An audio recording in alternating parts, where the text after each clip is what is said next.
আজকে আপনাদের সঙ্গে শেয়ার করব ওটসের খিচুড়ি। ওটস দিয়ে কিভাবে আমি আমার বাচ্চাকে খিচুড়ি করে দিই, চলুন সেটাই আপনাদের সঙ্গে শেয়ার করা যাক।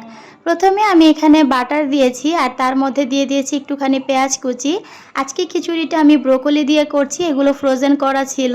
আপনারা চাইলে এখানে অন্য যে কোনো সবজি অ্যাড করতে পারেন। মুগ ডালটাকে আমি 1 ঘন্টার মতো গরম পানিতে ভিজিয়ে রেখেছিলাম, এতে করে দ্রুত সেদ্ধ হয়ে যাবে, কেননা মুগ ডাল সেদ্ধ হতে অনেকটাই সময় লাগে।